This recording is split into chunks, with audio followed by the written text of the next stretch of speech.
Salmo 121, comentário bíblico expositivo, Warren W. Wiersbe. É possível que este fosse um salmo antifônico, entoado pelos peregrinos em sua jornada rumo a Jerusalém para celebrar uma festa. Os líderes dos grupos começavam com os versículos 1 e 2, que encontravam na primeira pessoa do singular, e outras pessoas ou grupos respondiam com os versículos 3 e 4, que se encontravam na terceira pessoa do singular, e assim por diante. O tema é a proteção de Deus sobre seu povo, e o verbo guardar é usado 6 vezes. A segurança era uma das grandes preocupações dos peregrinos ao viajarem por estradas que passavam pela região montanhosa de Israel. O peregrino poderia tropeçar e se machucar, sofrer de insolação ou pegar uma gripe durante as noites frias. Além disso, ainda havia o perigo constante de serem atacados por assaltantes. Porém, a mensagem do Salmo aplica-se aos peregrinos de Deus nos dias de hoje e nos dá a esperança, a segurança de que precisamos enquanto percorremos a jornada desta vida. Primeiro, a criação de meu Pai está diante de mim. Salmo 121, versículo 1 e 2. A primeira linha pode ser traduzida no presente ou no futuro. Elevarei meus olhos, como é o caso de algumas versões. Se Jeová criou os céus e a terra, então é um Deus de poder, sabedoria e glória. Não temos coisa alguma a temer. Satanás e seu exército demoníaco podem estar trabalhando contra os cristãos, mas este mundo ainda pertence ao Senhor. Os israelitas apóstatas adoravam outros deuses em santuários altos nos montes.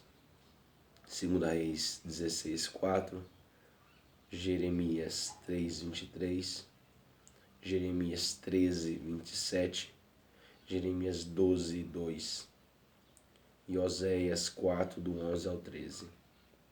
Mas o povo fiel a Deus olhava acima dos montes, para o grande Deus que havia criado todas as coisas. Quando olhavam para os montes, viam Jerusalém, Salmo 87:1, Salmo 125:1 e 2, Salmo 133:3. Sabia que Deus habitava ali em seu santuário e dava a seu povo toda a ajuda de que precisavam. Salmo 3:4, Salmo 22, Salmo 46:1, Salmo 124:8, Salmo 134:3, 1 Reis 8, do 29 a 53.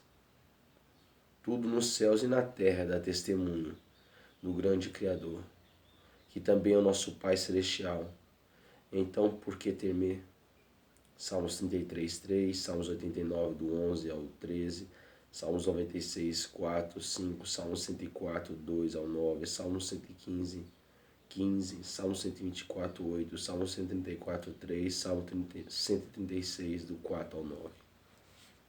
Segundo, os olhos de meu Pai estão sobre mim. Salmo 121, versículo 3 e 4. O termo traduzido por vacilar significa escorregar, derrapar, cambalear, ser abalado. Não devia ser difícil torcer o tornozelo, nem mesmo cair e sofrer uma fratura ao caminhar pelo caminho pedregoso. O Senhor preocupa-se com nossos pés e nosso caminhar. Salmos 31:8, Salmos 56:13, Salmos 66:9, Salmos 125:1, 1 Samuel 2:9, Provérbios 2:8, Provérbios 3:21, 23, 25 e 26. O verbo guardar é o substantivo guarda. E o substantivo guarda, versículo 4, tem o sentido de proteger e é usado 6 vezes neste salmo, no versículo 3, no versículo 4, no versículo 5, no versículo 7 duas vezes e no versículo 8. Aparece pela primeira vez na Bíblia em Gênesis 2:15, onde o Senhor coloca Adão no jardim para cultivar e guardar, ou seja, proteger e tomar conta. Deus nos guarda mesmo enquanto dormimos, pois Ele não dorme. Ver 1 Reis 18:41. O Senhor prometeu guardar Jacó, que se tornou o pai das 12 tribos de Israel, Gênesis 28:15, Gênesis 48:15 e 16. E também protege os descendentes de Jacó, Deuteronômio 32:10. Os olhos do Senhor estão sobre os justos, e os seus ouvidos estão abertos para ouvir as suas orações, o seu clamor. Salmos 34:15, 1 Pedro 3:12. Instruir-te-ei e te ensinarei o caminho que deves seguir, e sobre as minhas vistas, sobre o meu olhar, te darei conselho. Salmo 32:8. Terceiro, a presença de meu Pai está junto de mim. Salmo 121:5 e 6. Aquele que nos guarda não está apenas assentado em seu trono, nos vendo lá do alto, mas também está junto de nós, para nos proteger de todo mal. Isso não significa que os cristãos obedientes nunca enfrentam dificuldades e perigos, ou que nunca sofrem dores físicas e emocionais. As coisas que Deus permite que aconteçam conosco dentro de sua vontade podem causar dor, mas não nos farão mal. Davi havia passado por muitas experiências que lhe causaram angústia e até mesmo ameaçaram sua vida. Mas o Senhor capacitou-o a transformar essas aparentes tragédias em belíssimos salmos que nos enchem de ânimo nos dias de hoje. A presença do Senhor à nossa direita nos dá a sombra de que precisamos. Salmo 17:8, Salmo 36:7, Salmo 57, versículo 1, Salmo 63:7, Salmo 91, versículo 1, Isaías 25:4, Isaías 49:2, Isaías 51:16. O salmista diz várias coisas ao escrever sobre o sol e a lua. Em primeiro lugar, na parte do mundo onde ele vivia, o sol escaldante é ameaçador. 2 Reis 4:18, 19, Jonas 4:8. Mas à noite, a queda brusca de temperatura também é desconfortável e prejudicial à saúde para aqueles que não estão devidamente protegidos. Dia e noite, calor e frio. Nosso Pai está conosco para nos abrigar daquilo que pode nos fazer mal. O povo de Israel seguia um calendário lunar, Salmo 81:3, de modo que o escritor também está se referindo a dias sol e meses lua. Dia após dia, mês após mês, estação após estação. Gênesis 1, 16 ao 18. Ano após ano, nosso Pai está junto de nós em meio aos inúmeros desafios e mudanças da vida. O salmista não acreditava na superstição de que as fases da lua afetam a mente e o corpo das pessoas. O termo lunático,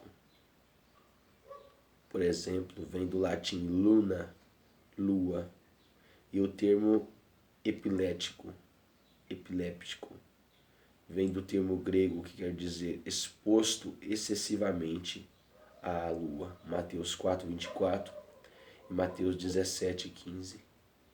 Quer durante o dia ou à noite, no calor ou no frio, quaisquer que sejam as mudanças, a presença do Pai supre tudo de que precisamos.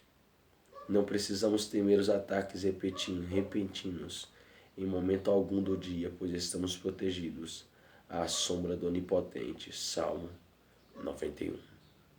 Quarto, o cuidado de meu Pai está ao meu redor. Salmo 121, 7, 8. Não precisamos temer a vida nem a morte, o dia de amanhã, o dia de hoje nem o amanhã. o tempo nem a eternidade, pois estamos sob os cuidados amorosos de nosso Pai. A expressão todo mal refere-se a qualquer coisa que poderia nos prejudicar. Porém, em sua graça, Deus transforma em bem as coisas que consideramos más. José teve de suportar a maledicência e o ódio de seus irmãos. 13 anos de separação do pai, acusações falsas da esposa de seu patrão e vários anos na prisão. Tudo por causa dos pecados de seus irmãos. Mas no final, José pôde dizer: vós, na verdade, intentaste o mal contra mim, porém Deus o tornou em bem. Gênesis 50, 20. A mesma coisa que Paulo diz em Romanos 8, 28. Todas as coisas cooperam para o bem daqueles que amam a Deus. A oração guardará a tua saída e a tua entrada. Refere-se às atividades diárias da vida, Deuteronômio 28, 6, 1 Samuel 29, 6, 2 Samuel 3, 25. Sem dúvida, o Pai se preocupa com nossas tarefas, com nossa agenda e, até mesmo, com aqueles detalhes menos importantes, aos quais, muitas vezes, não damos o devido valor. Os judeus ortodoxos obedecem a Deuteronômio 6, 9 e Deuteronômio 11, 20, literalmente, e prendem pequenas caixas de metal contendo partes das Escrituras ao lado direito dos batentes das portas em suas casas cada vez que entram e saem. Tocam a caixa num sinal de reverência. Essas caixinhas são chamadas de mezuzas, o termo para batente. Alguns judeus também prendem mezuzas aos batentes das portas internas dos cômodos da casa. Como é bom saber que ao entrar e a sair da casa, ao ir de uma cidade ou de um país para o outro, o Pai está conosco e cuida de todas as nossas necessidades, lançando sobre Ele toda a vossa ansiedade, porque Ele tem cuidado de vós. 1 Pedro 5, 7. E seu cuidado amoroso durará para sempre. Versículo 8. Tu me guias com o teu conselho e depois me recebes na glória. Ainda que a minha carne e o meu coração desfaleçam, Deus é a fortaleza do meu coração e a minha herança para sempre. Salmo 73, 24, 26. Quem pode se queixar da jornada quando o caminho nos conduz ao nosso lar?